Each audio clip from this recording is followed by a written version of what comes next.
My husband, who has been domineering and bossy, suddenly threw soup at me. I was stunned as the hot liquid splashed on me. Huh? What are you doing? What's with the soup? Huh? It's just like usual. The taste of the soup is certainly no different from usual. The ingredients are also prepared exactly as my husband specified, so it should not taste bad at all. No, I can't eat this soup. I can't believe you're making bad food when I'm the one who's supporting us with my money. It's clear that my husband just wants to find fault. What's wrong with splashing bad soup? If you have a complaint, then leave. Well, with no job, you probably have nowhere to go anyway. I had reached my limit. It's impossible to stay married to a man like this anymore. Wiping the soup off my face with my hand, I took a deep breath and said, "Fine, I understand. I'll leave." Afterwards, my husband left the house and resorted to relentlessly making harassing phone calls to me. My name is Avery. I'm a working wife in the 3rd year of our marriage. Before getting married, I used to work at a publishing company. I was in charge of editing mystery novels and worked hard every day as an editor. It was at that time that I met Daniel, who would later become my husband. I worked at a major printing company that was a business partner of ours, and we got to know each other through work. After receiving Daniel's persistent advances, we decided to get married in our 2nd year of dating. During his proposal, Daniel said, Avery, if we get married, would you consider quitting your job? Huh? Daniel, why? I can support us with my income alone, and I want my wife to take care of the household. But certainly at that time, I was completely exhausted from the demanding job at the publishing company. Still, quitting my job required courage. Seeing me hesitate, Daniel said, Avery, didn't you say you wanted to try writing your own works? How about using this opportunity to do some writing while being a homemaker? Is it okay? I'm happy that I can also pursue my dreams. Upon accepting Daniel's proposal, I decided to quit my job at the company, and after getting married, I became a full-time homemaker. While managing household tasks, I also dedicated myself to writing in front of my computer. Turning the mystery novels I had dealt with as an editor into actual written books turned out to be much more challenging than I had imagined. However, since it was something I had always wanted to challenge myself with, there was also a sense of enjoyment. I had to express my gratitude to Daniel for allowing me to pursue what I wanted to do. I made sure not to neglect my household duties while being thankful to my husband. But gradually I began to see some shadows in what had initially been an unhappy married life. Daniel began to constantly find fault with my household chores. One day, as usual, I was preparing dinner and waiting for his return when Daniel came home late. "Welcome back. You were late today." I greeted him with a smile, not showing any displeasure. However, Daniel frowned as he looked at the dishes arranged on the dining table. Huh? Fish today? Yes, fresh fish was on sale. Right after I answered, Daniel let out a deep sigh. What's this? I want meat today. I don't want fish at all. Huh? I was taken aback, and Daniel pushed the plate towards me. Leave this for you, Avery, and make me a meat dish. Even if you say that. Come on, isn't it a wife's duty to quickly prepare what her husband wants to eat? With that said, I couldn't respond with anything. In the end, I had to make another dish using the frozen meat that day. Furthermore, Daniel didn't do any household chores. Even when he had a day off and was at home all day, he would play games on his phone, ignoring my busy work. I couldn't stand it any longer and decided to talk to him. Hey, Daniel, if you have some free time, could you help me hang the laundry? Huh? Why me? My husband looked at me with an incredulous expression. Well, today's your day off too, and it seems like you don't have any plans. When I responded like that, Daniel sighed and called me over. Listen, I work outside every day, unlike you. Don't you think I deserve a break on my day off? I do household chores every day, and I also write. Upon hearing this, Daniel chuckled dismissively. That's not worth a cent, is it? I'm the one earning, and you're just living off my money, right? Yes. In that case, at least do the household chores perfectly. Don't ever think of making me do them again. I understand. I was frustrated, but as Daniel said, I wasn't the one earning money. I felt a sense of obligation for being a homemaker, so I had no choice but to follow what Daniel said. Was it from around that time? He started saying that he was busy with work and the days he was away from home increased. On weekdays, he often worked overtime, and there were also many instances of him working on weekends.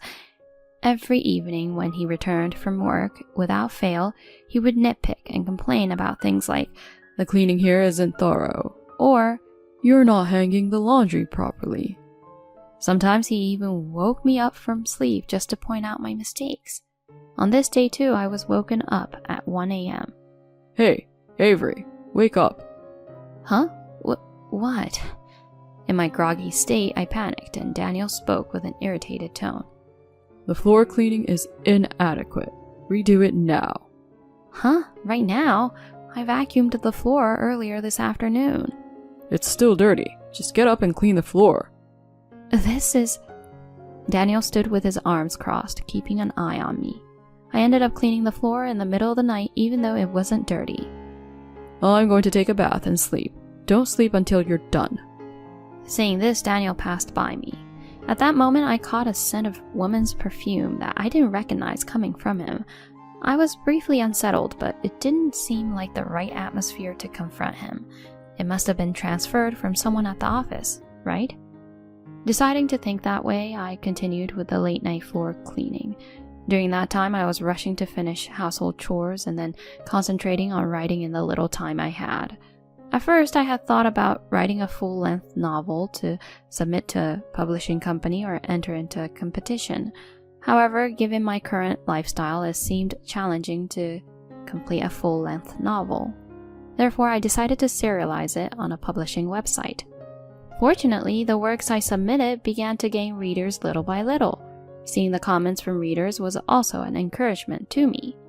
In the midst of a day full of household chores and continuing to meet Daniel's high demands, writing and submitting novels was my only respite. During those days, winter arrived and I caught the flu. My fever was nearly 104 degrees Fahrenheit and I couldn't even move. On that day, I couldn't manage even the most basic household chores and I had been lying down since morning. When Daniel returned home late at night and saw me in that condition, he raised his voice once again. "Hey, what are you thinking? You can't do any housework at all." I'm sorry. I went to the hospital at noon and they said I have the flu. My fever was so high that I couldn't get up. Even with my feeble response, Daniel clicked his tongue. "You're a full-time housewife. You can't even do housework properly?" You really have a good life, huh? "Why are you making excuses? Get up and do the housework already." Daniel pulls my arm and tries to force me to stand, but my body lacks the strength to get up. Please, Daniel, can you go easy on me today? "Fine, then sleep in the hallway. I don't want you to infect me if you're sick." Huh? Daniel dragged me, defenseless, out of the bedroom and into the freezing hallway. I attempted to return to the bed, but right in front of me, he closed the bedroom door and even locked it. I could only slump down in the hallway feeling hazy. Why was Daniel doing such terrible things? There must be a reason. Even though I was feverish, I decided to investigate my husband. Later, after I had somewhat recovered, I began secretly researching Daniel. On the surface, I continued to do housework and cater to his demands so that he wouldn't suspect anything. And I spent my savings from when I was single to hire a private investigator. Remarkable facts came to light. I never would have expected that Daniel was doing such a thing. Knowing this, I decided to keep the truth to myself, as I was certain that if this fact came to light, it would shake up my life. While holding on to this secret, I continued to live my life as usual for a while. Meanwhile, Daniel's terrible behavior remained unchanged, and the stress of keeping this secret began to take a toll on me. I was losing weight rapidly, and I even started experiencing chronic stomach aches. At this rate, I would be in a bad state. I needed to do something. During that period of contemplation, I received an email in my inbox. A few days later, I was waiting for Daniel as usual, cooking dinner. I prepared dishes that were Daniel's favorites. I hope he won't complain today. I wished that as I arranged the meal to match Daniel's arrival time. Hey, I'm back. My husband returned home after 10 p.m. Welcome back. Dinner is ready. Huh? Lamb steak tonight? That's great. Daniel seemed strangely cheerful. Because I was forbidden from having dinner until he returned, I started eating as soon as Daniel sat at the table. But the next moment, Daniel suddenly threw soup at me. Showered with hot liquid, I was left dumbfounded. What? What are you doing? What's wrong with this soup? Huh? It's the same as usual. Indeed, the taste of the soup was no different from usual. The ingredients were also prepared exactly as Daniel had specified, and it certainly wasn't bad. No, this soup is absolutely inedible.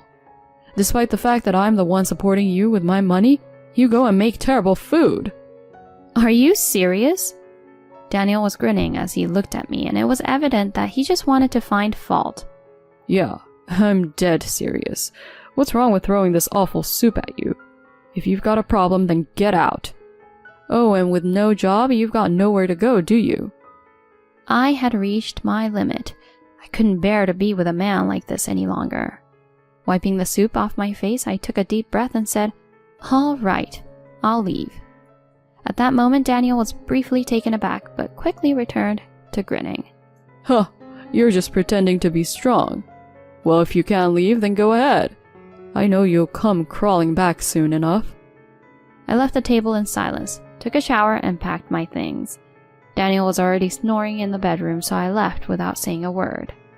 The next day, while relaxing at my parents' house, I received a call from Daniel. When I ignore it, it persistently calls every few minutes. It's what you'd call harassment calls, you know. But I continued to ignore them. Then 3 days later, I had had enough of the incessant calls, so I reluctantly decided to answer. Hello? Hey, you! Where the hell are you? You just silently disappeared. He yelled loudly, and I responded calmly. I'm at my parents' house, you know. Huh? Are you serious about leaving like that? Cut it out already. You were the one who told me to leave, weren't you? You're taking it seriously. Get back home now and do the housework. Daniel shouted angrily.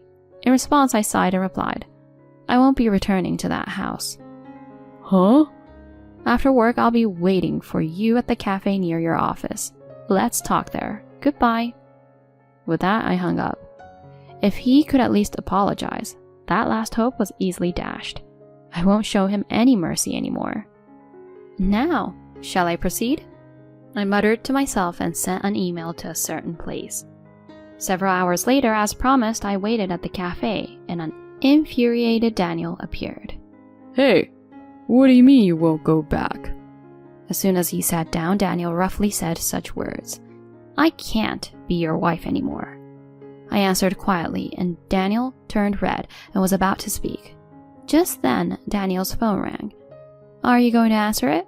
It might be something urgent. I told him that, and he reluctantly answered the phone with an annoyed expression. Eventually, his face turned paler and paler as the call went on. When the call ended, he opened his eyes wide, turned pale, and covered his mouth. What's wrong? Did you get fired after all? Huh?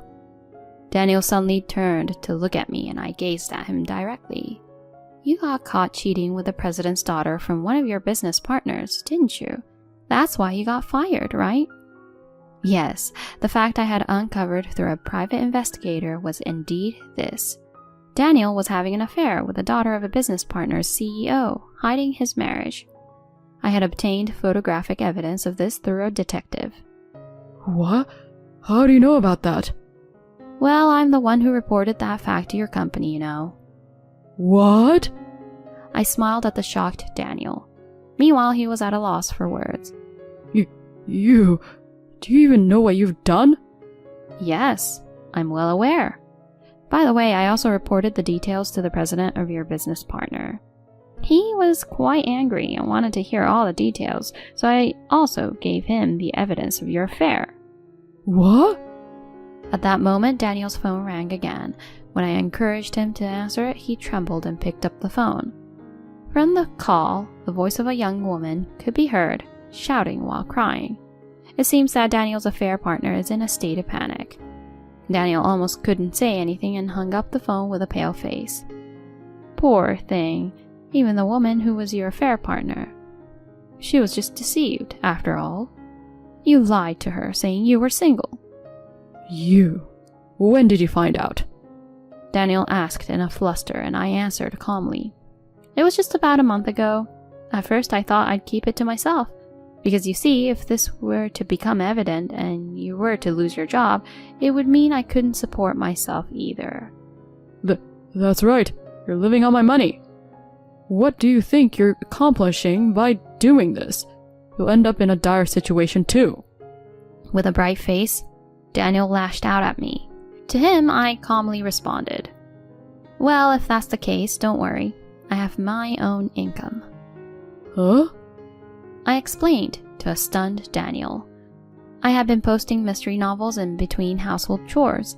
Moreover, it gained a large number of fans, and as a result, it's being turned into a book. The email that arrived while I was troubled by my husband's affair was the news of its adaptation into a book. Additionally, this was one of the reasons why I chose to get a divorce this time, believing that I could become independent.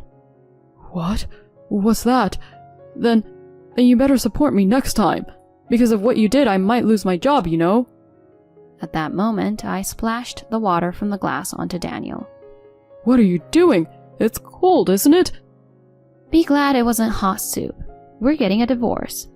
I'll charge you $20,000 for the affair, so pay up, you scumbag. Daniel, while in a panic, pleaded not to get divorced. I shrugged it off and left the cafe without further ado. Later, Daniel and I got divorced.